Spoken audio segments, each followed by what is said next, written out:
kids, all of them straight fine. Wi-Fi 2, light skin, she mine. There's a hunger inside of me, there's a thirst inside of me. Only hoping one day to be on my knees right in front of you. Tell me what I gotta do, tell me what I need to do. Lord, I can't live without you. I lift my eyes to the hills, to the heavens. Where does my help come from? It comes from the Lord. It comes from the Lord. Do you believe? If you need a word, call me. Same phone number, speed dial, press 3. God moves everything around me, see. Fix my life, give it back to me. I go to him when I'm in need. I go to him when I'm incomplete. Only one thing that I want to achieve, and that's to live a life where he's pleased. Tell about it. There's a hunger inside of me, there's a thirst inside of me. Only hoping one day to be on my knees right in front of you. Tell me what I gotta do, tell me what I need to do. Lord, I can't live without you. I lift my eyes to the hills, to the heavens. Where does my help come from? It comes from the Lord. It comes from the Lord. I lift my eyes to the hills, to the heavens. Where does my help come from? It comes from the Lord. It comes from the Lord. It comes from the Lord.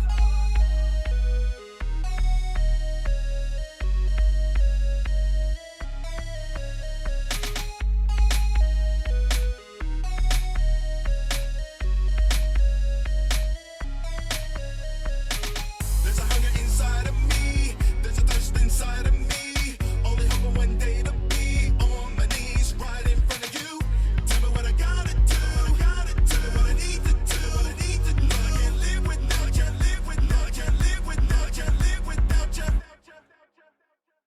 I lift my eyes to the hills, to the heavens. Where does my help come from? It comes from the Lord. It comes from the Lord. I lift my eyes to the hills, to the heavens. Where does my help come from? It comes from the Lord. It comes from the Lord. There's a hunger inside of me, there's a thirst inside of me. Only hoping one day to be on my knees right in front of you. There's a hunger inside of me, there's a thirst inside of me. Only hoping one day to be on my knees right in front of you.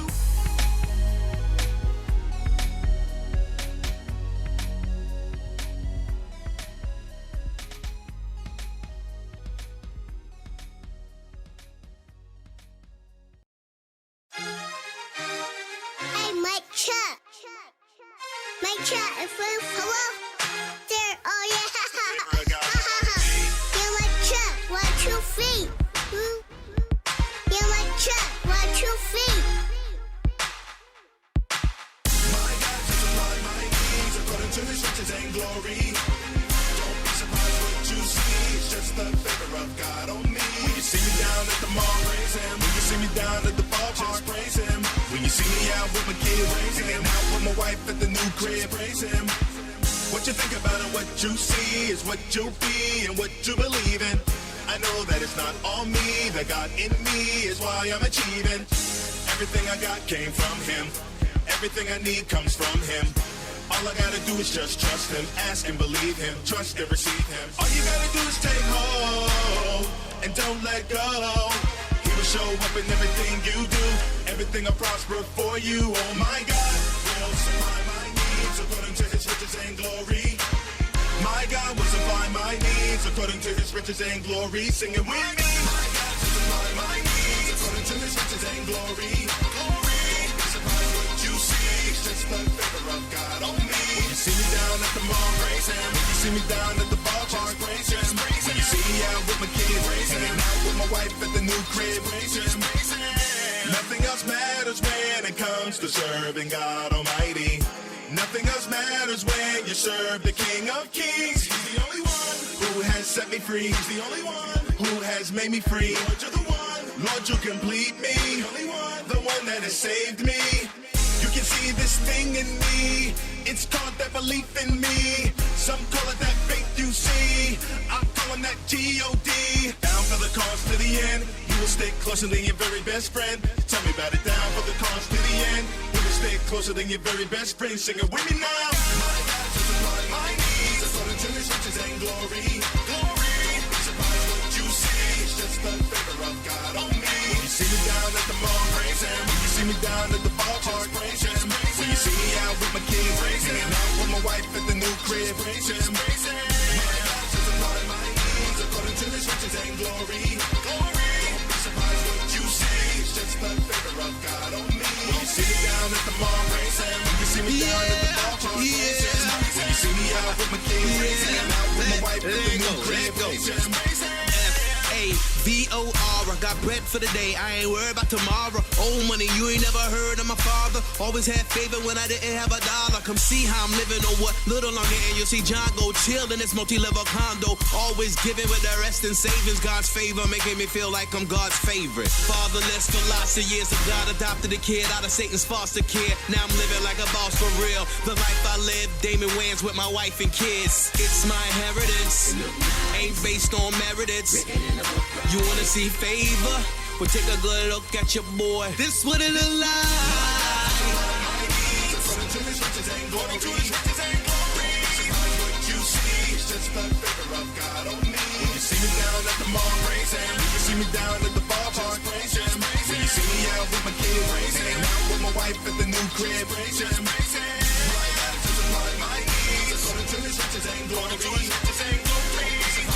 you see is just the favor of God on me. When you see me down at the mall, praise him. When you see me down at the ballpark, praise him. When you see me out with my kids, praise him. Out with my wife at the new crib, praise him.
Can you hear me now? Can you hear me now? Can you hear me now? Can you hear me now? Can you hear me now? Can you hear me now? Is they're saying no sound, but can you hear me now? Yeah? No sound. Still? Hold on. Hold on. Uh-oh. Excuse me while we try to resolve some technical difficulties of some sort. I know I'm working on it. I'm working on it. Yes. All right, now it's working. I don't know what happened. So you might have missed everything I already said because you just saw my mouth moving. I guess the music was playing, but there was no microphone sound. So I'll just repeat everything I just said again. So first thing is you gotta love technology, man. You gotta love it. All right. We prayed that the power would not go out and that everything will be working correctly. So if the power does go out, we'll run this back. Also, there is a link in the comments. It's not on YouTube, but it's on Facebook. That link is to a PDF that I'm going to be talking about tonight. So I'm going to be going through that PDF. So that's going to be the homework assignment for everybody to do for next week. So so you can download it later. You can download it when we're done. Don't download it and start trying to figure it out now. All right.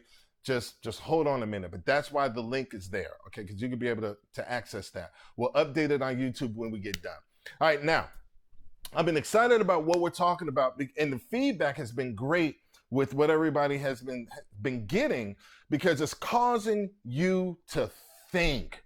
It's causing people to think. Now, everybody's been on quarantine for a month. I'm pretty sure a lot of us have been thinking and processing some things. But it's going to cause you to think. It's going to cause you to step out of your comfort zone, step out of your current mindset and just think, am I living on purpose, fulfilling my passions, by my principles, and ultimately living by my calling?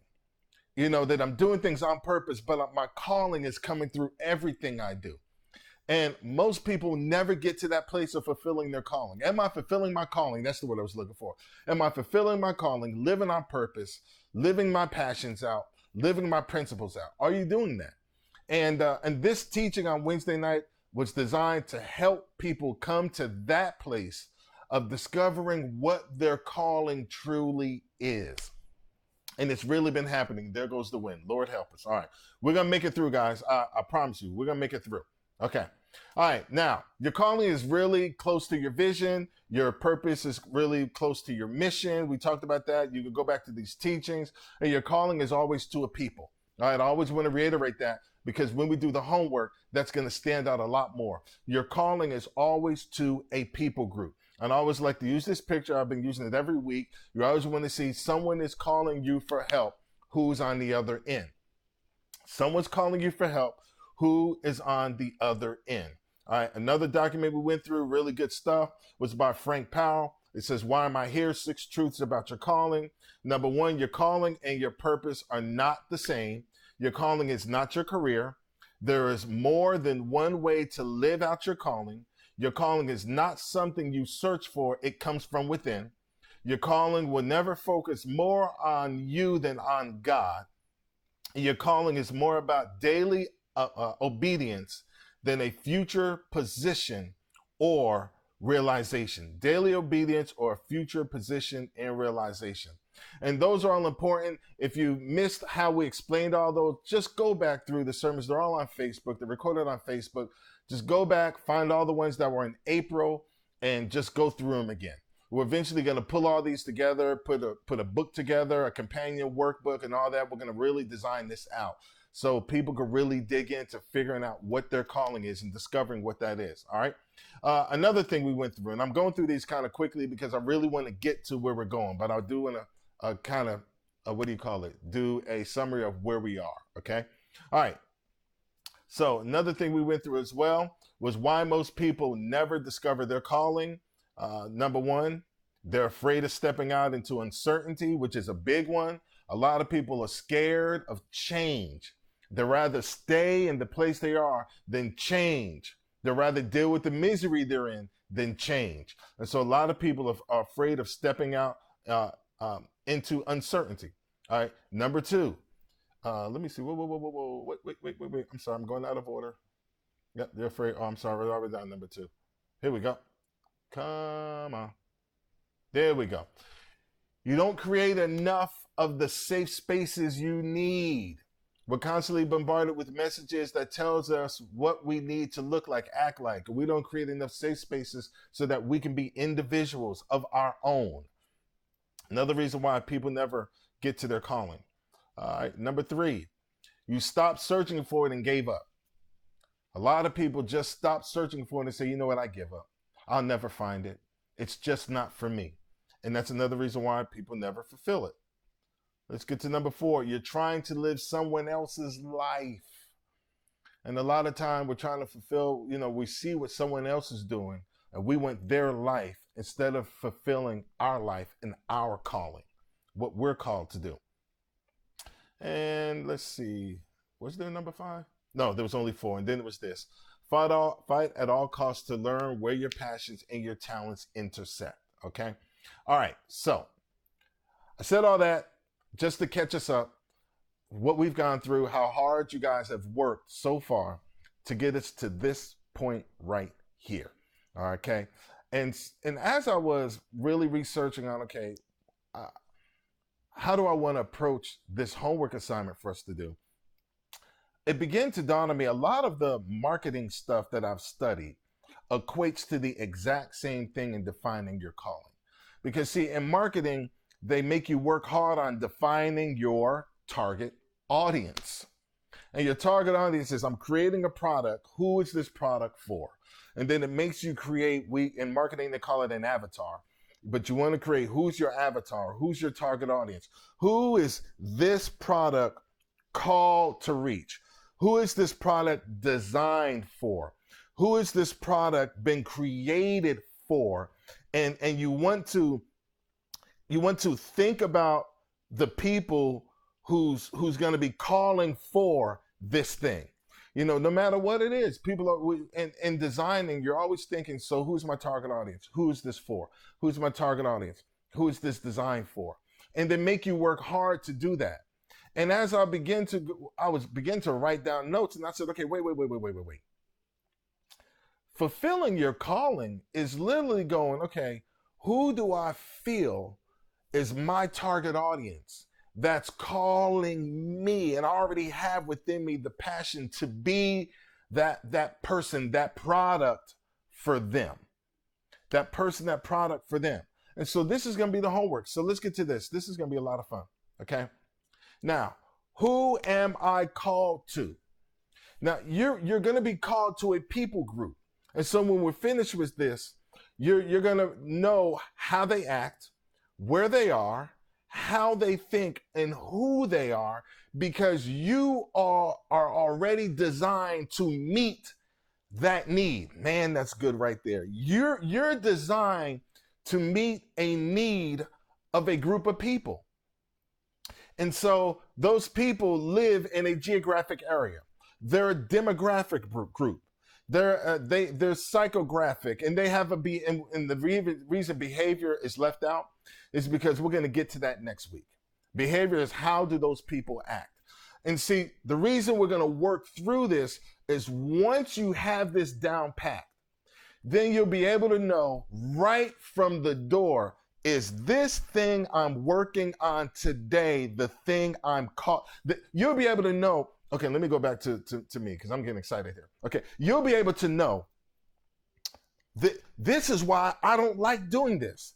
This is why I hate this job. This is why I can't stand when people are trying to get me to do this, or this is why I get frustrated when I'm doing that, or this is why these things bother me, because it's not what I was called to do. It doesn't fit any of the parameters of my calling. And so I'm not meeting the needs of the people that I know I'm passionate to meet. I'm not being their product. That's what this is going to produce in you. And it's going to bring clearness of vision, to where when you're looking at things, you'll be able to go, no, no, no, no, no. But then you'll be able to go, this is what I'm called. This is what I need to be doing. This is how I need to be doing it. This is why I'm doing what I'm doing, because through this, I'm fulfilling my calling, because I'm meeting those needs of that people group. That is the big, big thing. And so that's why this assignment is so, so important for everybody to do. All right, so let's get back to it. Okay, so let's start with, who am I called to? Where are they? So are you called to a region, a country, a population, or a climate? You may have a passion to go, you know what, I'm called to the South region. I like up north. Like me, God forbid he ever called me to go up north, because I don't like the cold. I don't like the snow. Brandy keeps talking about wanting to move to Canada. I'm like, baby, it's cold up there. I'm just not a Canadian person.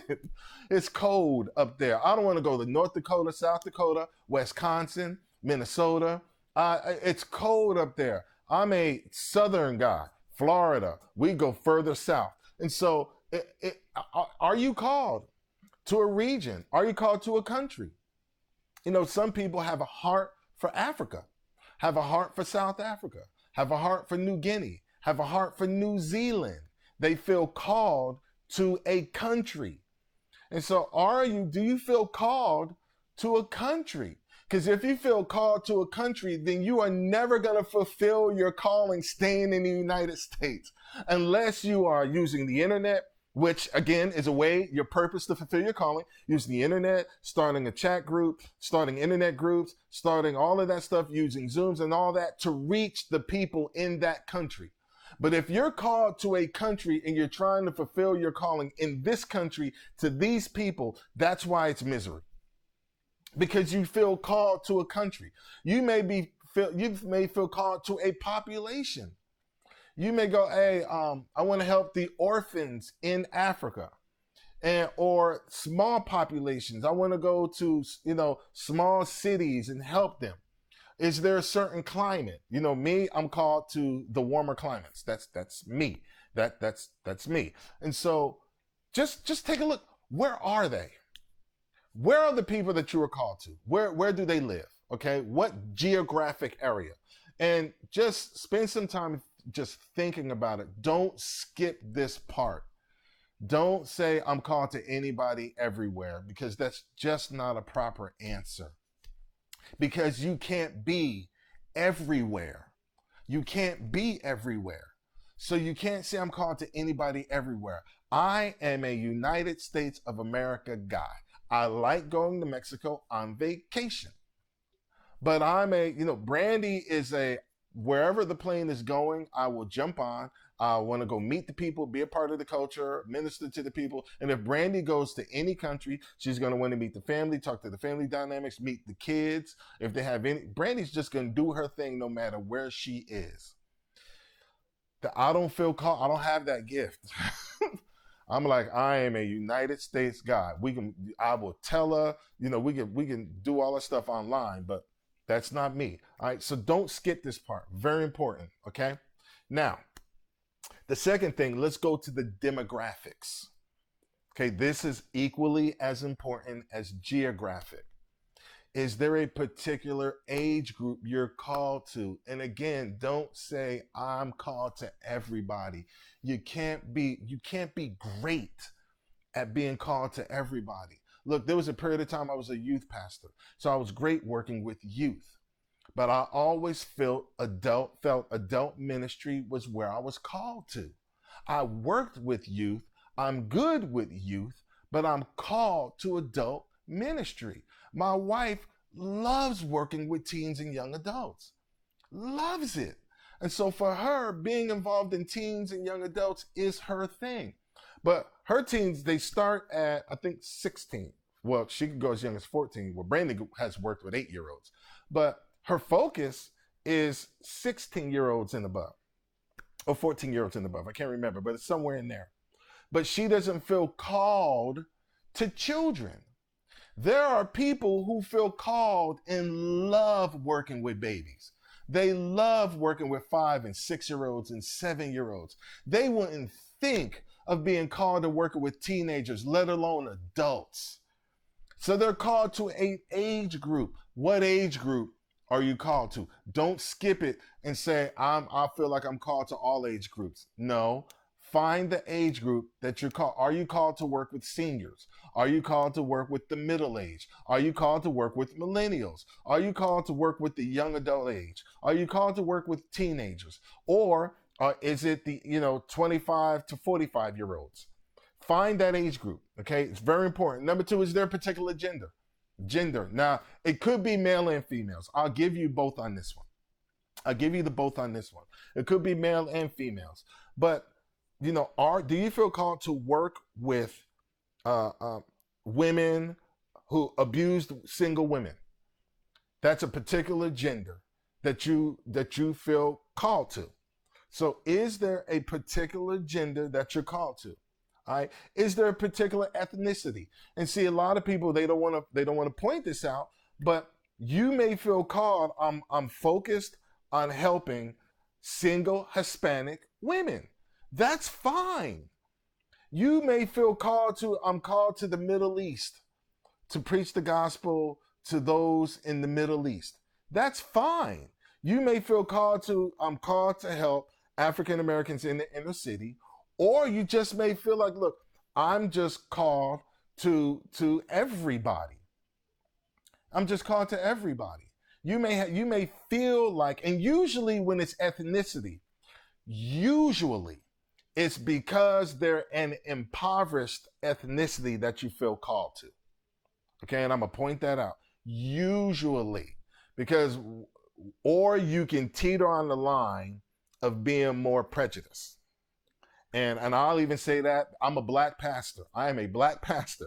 And there are people who I have met, there are pastors that I've met that have said, well, I only want to work with, other black people because we understand each other. And I've had to correct them. I'm going, you know what, that to me is racist and prejudice. To me, that's racist and prejudice. It may not be to you, it may not be to some others, but in my eyes, that's racist and prejudice unless you're trying to help those that are, that are less fortunate, that you want to bring up in those impoverished areas. But that's just me, that's just my tagline with ethnicity. You got to be careful, but you may feel like you're called. You may feel like you're called to Uganda. You may feel like you're called to Australia. Like I said, New Zealand, South America. Is there an ethnic group? Okay, let's see. A particular occupation, which is okay. You may be a plumber and you want to help other plumbers. You may be an electrician. You may want to help those who are blue collar workers. You may feel like you're called to help those in upper management. I know people who feel like they're called to help those that are in executive management. Those people need help. People in executive management, they pay good money for coaches and counselors because they need help. We think, well, because they make big money that they don't need the help. No, trust me, they need help. And so you may feel called to a particular occupation. You may feel called to a particular income. You may feel called to a particular family size. And those are all okay. Just spend time thinking, okay, is there a particular family size? You may feel called to young couples without children, or, large family groups, or single moms, or single dads. It's easy to go, okay, I feel called to work with single dads. One of my callings I'm discovering is to minister to other young men who I'm surrounded by young men who have troubled relationships with their fathers. I'm seeing that over and over again. Young men with troubled relationships with their fathers. Young men with troubled relationships with their fathers. And I started realizing because they don't know how to be fathered, and I'm great being a father, and so I'm finding myself fathering them. I'm finding myself being a dad to these guys. And so I'm like, that's a calling. I'm feeling called and I'm having those type of mentor relationships. That's part of a demographic calling. Young men, that's young men. So that's up to age 25, 26 years old, males, in the United States, because I ain't leaving the country. So in the United States, ethnicity, I've had Hispanic, I've had white, and I've had black. So there's no particular ethnicity, not really occupational. These guys are still working on income, so it hasn't been any income. And they're usually young men that are just starting out in fatherhood. So I've defined my demographic group and my geographic group in the United States already, which is helping me define my calling. Y'all see how that's working? Hopefully this is making sense. But you see how that's coming together to help me hone in on my calling? See how that works? All right. Now let's go to the psychographic, because this is how do these people think? So what is their lifestyle like? What could their lifestyle be like? What are their likes? What are their personalities? Like for me, when I just talked about the young men, they're having troubled relationships with their dad. So their personality, oftentimes they're going to be guarded. Oftentimes they're going to be they're going to lack organization. They're not going to have great, they may or may not have great people skills or listening skills. These are just personality traits that that's what they're gonna have. They're not going, and so they may not have a relationship with their current father, or they've never had a relationship with their father. And so because of that, I'm going to see the effects of that in their personality. Now, to some people, you may go, oh my gosh, how in the world would you even want to work with people like that? For me, I love it. I love it. I can do it all day long. Young men that are going through situations like that, we could talk about that all day long. I love it. That's how I know it's a calling. What are their values? And this is important, because if the people I work with, they have to value growth. Growth has to be a value of theirs for me. They have to be hungry to grow. They have to be eager to grow. They have to value education, value growth, value becoming better, value wanting to do more. If they don't fit that value, it's hard for me to do what I do with them.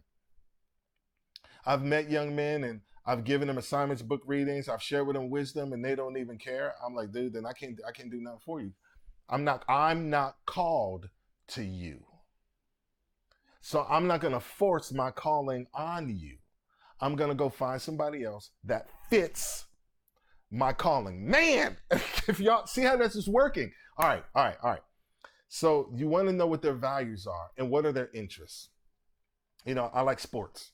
So I like working with guys who are into sports, especially football, especially if they're an Atlanta Falcon fan. Yes, Lord, amen, Jesus, give me them all day.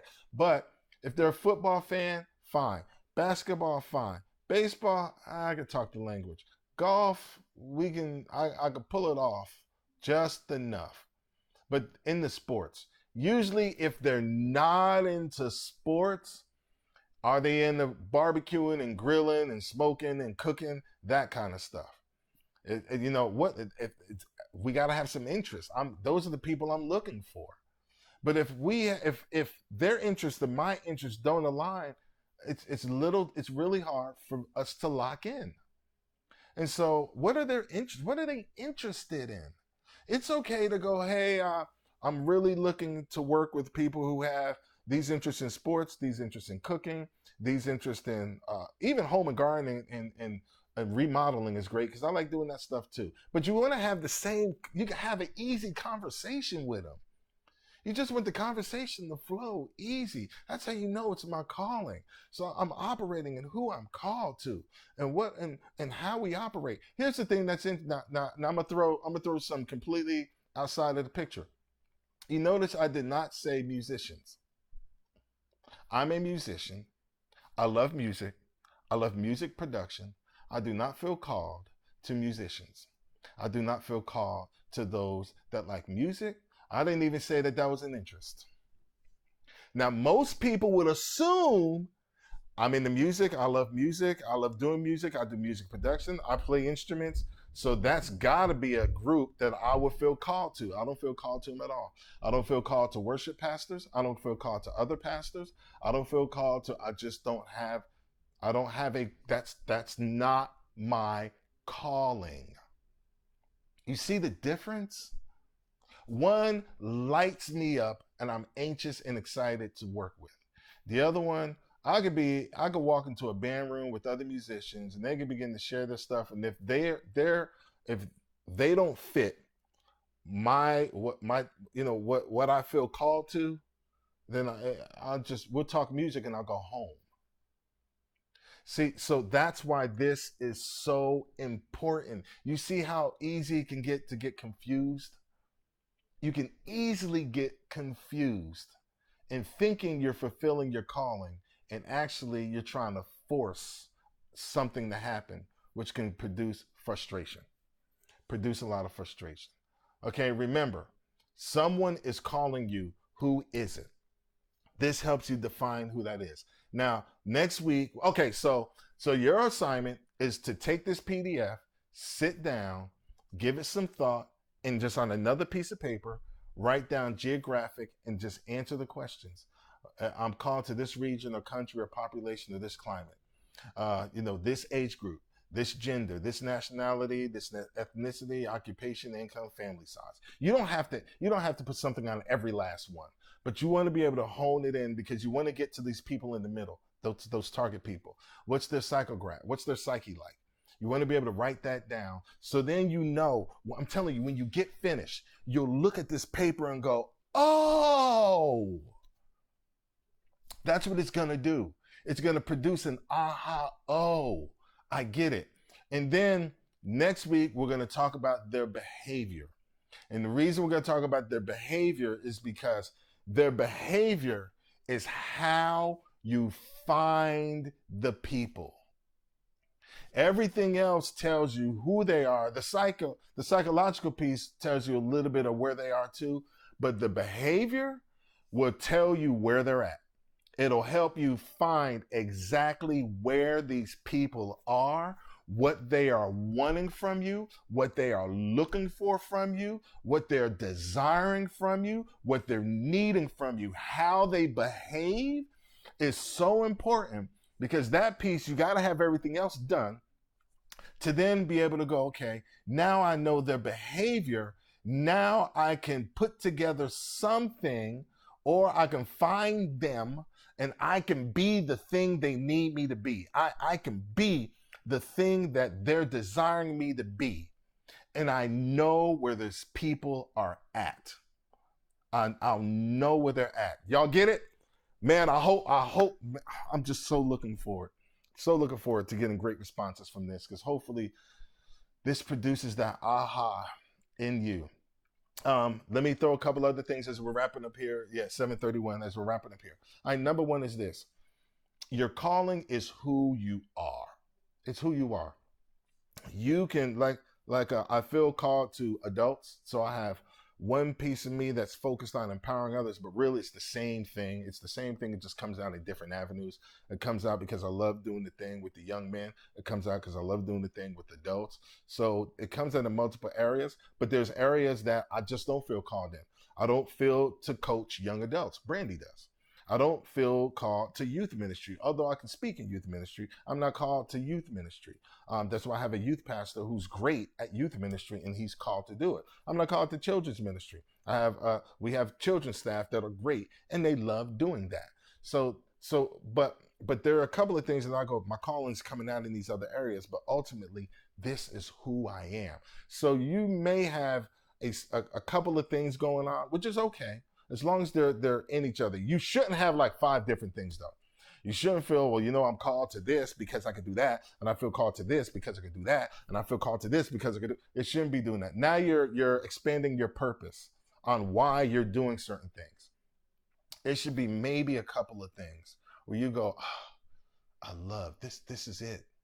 I know the geographic area. I know how they're thinking, and I know, the particulars about the family size, and I know this is the thing I feel called to. And then we're going to talk about their behavior next week.